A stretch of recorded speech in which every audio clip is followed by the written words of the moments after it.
पिछले कुछ महीनों से केंद्र सरकार के द्वारा एक अध्यादेश का मसौदा पेश किया गया, जिसमें यह मांग की गई थी कि एक तरह से पत्रकारों को अभिव्यक्ति की आज़ादी पर कुठाराघात किया जाएगा।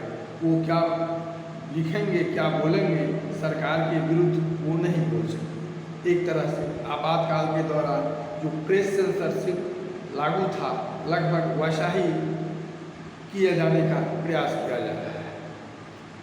तमाम मेन स्ट्रीम मीडिया के अधिकांश चैनलों को छोड़कर अधिकांश पत्रकारों द्वारा इसका विरोध किया जा रहा है।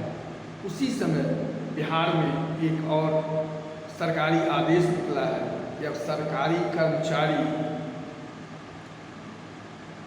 सरकार के विरुद्ध या सरकार की नीतियों के विरुद्ध नहीं बोल सकते हैं। कहीं भी किसी भी सोशल मीडिया प्लेटफॉर्म पर अपने विचार नहीं रख सकते हैं।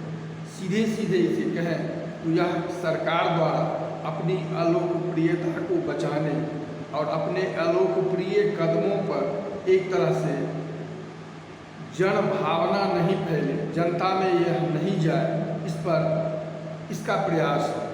और निश्चित रूप से वह मसौदा जब वहाँ केंद्र से लागू होगा, उसके बाद यह संपूर्ण देश पर लागू किया जाएगा।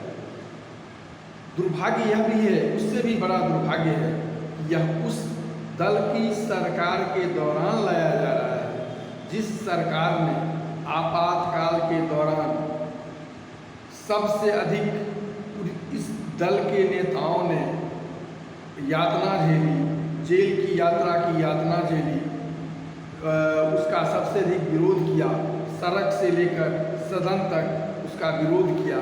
और सबसे अधिक आज भी देश के लिए आपातकाल को काला अध्याय बताया जा रहा है।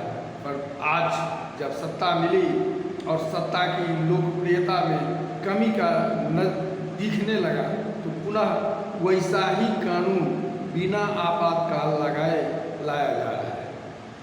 दोनों ही जगह, चाहे बिहार में राजग की सरकार हो या केंद्र में राजग की सरकार हो, दोनों सरकारों के तमाम नेता उस आपातकाल के दौरान जेल गए थे। अभिव्यक्ति की आज़ादी के लिए सड़कों पर संसद से सड़क तक संघर्ष किया था, यातनाएं झेली थी।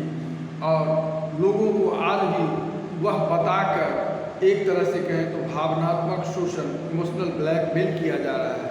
पर आज स्वयं लगभग वैसा ही कानून उसका थोड़ा शक्ल बदलकर लागू करने का प्रयास किया जा रहा है। यह संविधान प्रदत्त नागरिकों के मौलिक अधिकारों का सीधा हनन नहीं है। और अगर है तो देश में जब अमृतकाल आज़ादी का मनाया जा रहा है और राजद्रोह संबंधी कानून इसी सरकार द्वारा यह कहकर खत्म गए कि वह औपनिवेशिक काल का कानून था, अब उसकी ज़रूरत नहीं है, तो यह कैसा उसी औपनिवेशिक काल के कानून की तरह का कानून नहीं है जिसमें जनता के अधिकार सीमित थे, चाहे वह बोलने का हो, लिखने का हो या अभिव्यक्ति की आज़ादी का हो। तो आज फिर ऐसा क्यों किया जा रहा है? और क्या यही अमृतकाल है? क्या इसी को आप अमृतकाल कहेंगे? सोचिएगा, ऐसा क्यों होना चाहिए? आज़ाद देश की सरकार में ही, स्वशासन की सरकार